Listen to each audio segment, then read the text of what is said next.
Hey everyone, it's Craig from Unleashed Education here. Thanks for tuning in to this editing toolbox video.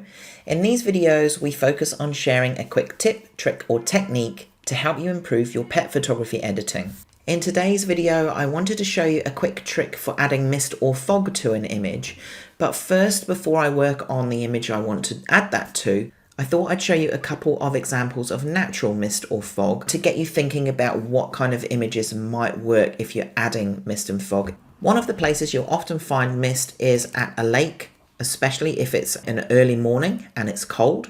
You'll get mist rising off of the lake. So this was exactly that. You'll see even there's some coming off of the dog here too, which is quite normal. Again, on a cold wintry morning, you'll get the warm dog that's been in the water and you'll get some mist coming up from there. This is another kind of winter sunrise kind of morning where the mist is coming off of the grass as the sun hits it and is melting the frost. This is a more kind of heavy mist, a very overcast morning, and very, very thick mist here. So you'll notice here that it's quite flat and the look is just kind of a lack of contrast rather than any kind of defined mist that you've kind of seeing in the background here with a lot more texture in it. This is a watery image, but the mist is not really here on the water. It's in the background around the base of the mountain here.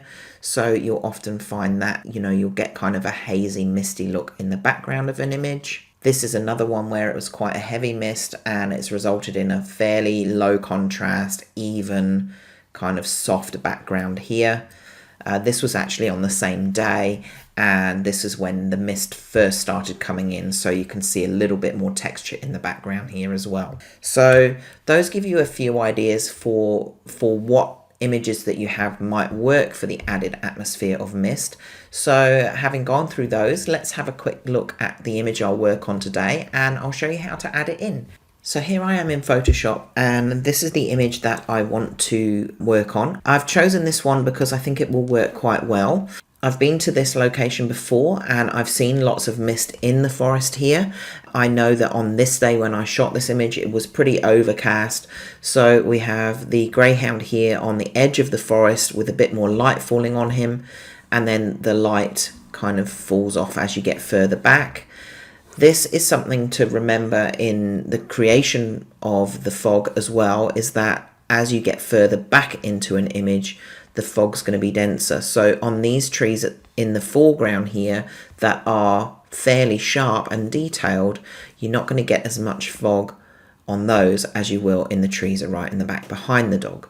So with all that said, remembering depth of field, remembering how the light is working to create your fog, and remembering how the density of the fog might work, let's start creating it. So I'll make a new layer. I'm going to select that layer with Command and A. I am going to go to Filter, Render, and Clouds. Now when I do this, I need to make sure that the panel here is set to the normal color, so black and white. If you have a background color that's red or whatever, then anything that's white here would be red, so you don't want that. From here, I really only need a small selection to make the mist. So I'm just going to grab my selection tool, take a small part here, and I'll press Command and J to put that on a new layer. I'll switch this layer off, then I'll go to this layer, I'll right click, and I'm going to convert that to a smart object. So basically when I resize this and change the shapes of it, it's going to keep the quality a little bit higher. So then I'm going to Command and T to transform it, and I want to make it long and thin. So I'll hold down Shift and I'll pull this out.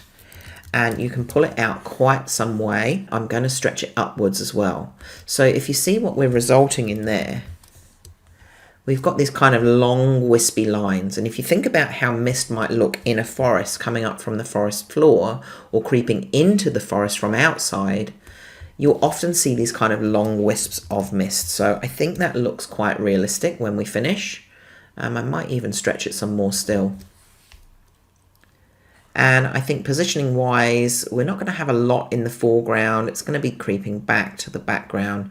So we'll leave it there. Now I've got what I want from the mist. I'm just going to turn the layer off. I'm going to duplicate the background layer and I'll go to select, subject, and then I'm going to just go to select and select and mask. I want to make sure that I've got good masking on the dog, and then we can have a layer of mist behind him.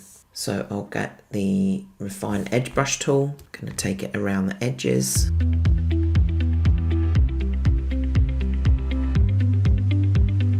And I'll grab the brush here and take it off of the edges here where it's captured the black fur and hasn't masked the black fur.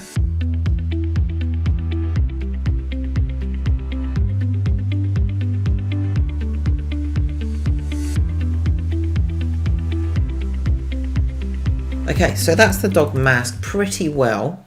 I'm going to go to output and make new layer with layer mask. So now I've got him just standing out on his own. Okay, so in between the mask and the background layer, let's put the fog. Switch that back on. Now we can right click again and rasterize this layer. We don't need the smart object anymore. We'll change the blending mode to lighten or screen. I think probably in this case screen is much better. And then we can take the opacity right down. And from there we can do another mask on this layer. Grab the brush, and we can start softening areas where we want to, and where, you know, so we don't have these hard edges, and we don't have the hard edges at the bottom. And then let's do remove it from the trees here in the foreground. Then we can reduce the opacity of the brush, and we can take the detail away a little bit from other areas too. So this tree is not quite as close, but it's still closer than some of the others. So let's take the density down from those. Let's take some of this density down from the sides too. And then what we can do is we can just keep building that up with different layers of mist. So let's Command and J. That's duplicated the mist in the same place with the same mask. If we transform that now, we've still got all this other stuff we can play around with. So let's take that from here. Let's bring it down a little bit lower maybe. And we can just repeat the process with the masking. So I'll actually take my opacity back up to 100 on the brush. Take it off of the foreground here again. But we might leave a little bit more on the background on the forest floor there.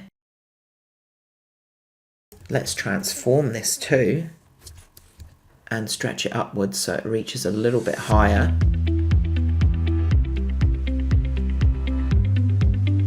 Then we can reduce the opacity of the brush, and same thing, the ones that are a little bit closer, we can take a little bit of the density of the mist off, and we can reduce the opacity of this layer right down. Okay, and then just at the top, I just want to soften a little bit there as well. Okay, so I've merged all of those except for the mask of the dog. So I've kept the mask layer and I've just got one base layer now here. And I just want to do one final thing to finish this off, and that is to add even more mist to the background and take a little bit of the vibrancy of the green away, because if you think again about how it's going to be working with the light, not as much light is going to cut through the thicker mist as it goes further back, which also means not as much colour is going to transfer through as well. So I'll duplicate the layer with Command and J. I'm actually going to go to Command and U, and that brings up a saturation. I am going to lighten it, and I'm going to desaturate as well. Take some of that down, not too far, probably about there I think. Then I'll make a curves adjustment, Command and M, and I'll just bring that down from the middle a little to make it a little bit darker. I'll mask that, Command and I to invert the mask. I'll grab the brush again and I'll take a white brush. I've got the opacity fairly low. Let's increase that a little bit more and brush that into these areas here. Maybe even take it onto the sides a little bit, because that's got the extra depth in there. There's a little bit more depth behind here, so let's take it down there a bit too, through these little areas here. What I could possibly do here also is just make a new layer, grab the white brush, let's take the opacity up fully, and then we can take the opacity right down. And again, we can mask that and use a black brush just to take it off there by the feet. So now I think we've got the depth that we want, where it's got thicker at the back, it's got less vibrant at the back as well. I would just finish this off in Lightroom with a vignette as well. So I would darken the vignette down around the edges.